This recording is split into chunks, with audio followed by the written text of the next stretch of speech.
কিছু মানুষের মনে হয় যে আধুনিক পোশাক পরে নিলেই তারা মডার্ন হয়ে গেছে, কিন্তু মডার্ন হওয়া এটা কোনো একদিনের ব্যাপার না। এটা একটি দীর্ঘ প্রক্রিয়া। কোন পরিবার কতটা আধুনিক তা জানতে হইলে সেই বাড়ির মহিলাদের অবস্থার দিকে তাকানো উচিত। কারণ আধুনিকতার আসল প্রকাশ পোশাকে না, মডার্ন চিন্তা ভাবনায়। যেদিন কোনো বাড়িতে ফিমেল চাইল্ড জন্ম নিল আর খুশিতে মিষ্টির বিতরণ করা হইল, সেদিন বুঝবেন তারা আধুনিক। যেদিন ঘরের বউ আর মেয়েকে একই চোখে দেখা হইব, সেদিন বুঝবেন তারা আধুনিক। যেদিন কোনো পার্টিতে ঘরের বউরা রান্না করে ব্যস্ত না থেকে সোফায় বসে সবের সাথে আড্ডায় মেতে উঠবে, সেদিন বুঝবেন তারা আধুনিক। যেদিন মেয়ের বিয়ের চেয়ে তার পড়াশোনার জন্য টাকা জমানোর বেশি গুরুত্ব দেওয়া হইবে আর স্বপ্নকে প্রাধান্য দেওয়া হইবে, সেদিন বুঝবেন তারা আধুনিক। যে পুরুষ শুধু বাইরের কাজ করবে আর নারী শুধু রান্না করবে, বরং দুজনে মিলে একটি টিমের মতো কাজ করবে, সেদিন আসবে আসল আধুনিকতা। কারণ আধুনিক হওয়ার অর্থ কাউকে নকল করা না, বরং নিজের চিন্তা ভাবনাকে স্বাধীন করা।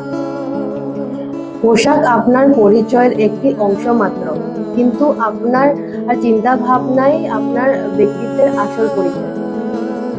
পোশাক বদলাইতে মাত্র কয়েক মিনিট লাগে, কিন্তু মানসিকতা বদলাইতে বছরের পর বছর বা জেনারেশন পর জেনারেশন পার হয়ে যায়। ভিডিওটি কেমন লাগলো কমেন্টে জানাবেন, আর ভালো লাগলে লাইক, শেয়ার আর আমাদের চ্যানেলটিকে সাবস্ক্রাইব করে দিবেন।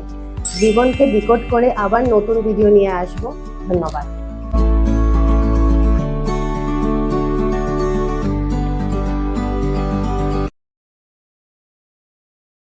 কিছু মানুষের মনে হয় যে আধুনিক পোশাক পরে নিলেই তারা মডার্ন হয়ে গেছে, কিন্তু মডার্ন হওয়া এটা কোনো একদিনের ব্যাপার না। এটা একটি দীর্ঘ প্রক্রিয়া। কোন পরিবার কতটা আধুনিক তা জানতে হইলে সেই বাড়ির মহিলাদের অবস্থার দিকে তাকানো উচিত। কারণ আধুনিকতার আসল প্রকাশ পোশাকে না, মডার্ন চিন্তা ভাবনায়।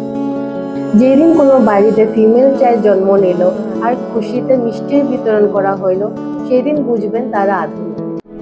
যেদিন ঘরের বউ আর মেয়েকে একই চোখে দেখা হইব, সেদিন বুঝবেন তারা আধুনিক। যেদিন কোনো পার্টিতে ঘরের বউরা রান্না করে ব্যস্ত না থেকে সোফায় বসে সবের সাথে আড্ডায় মেতে উঠবে, সেদিন বুঝবেন তারা আধুনিক। যেদিন মেয়ের বিয়ের চেয়ে তার পড়াশোনার জন্য টাকা জমানোর বেশি গুরুত্ব দেওয়া হইবে আর স্বপ্নকে প্রাধান্য দেওয়া হইবে, সেদিন বুঝবেন তারা আধুনিক। যে পুরুষ শুধু বাইরের কাজ করবে আর নারী শুধু রান্না করবে, বরং দুজনে মিলে একটি টিমের মতো কাজ করবে,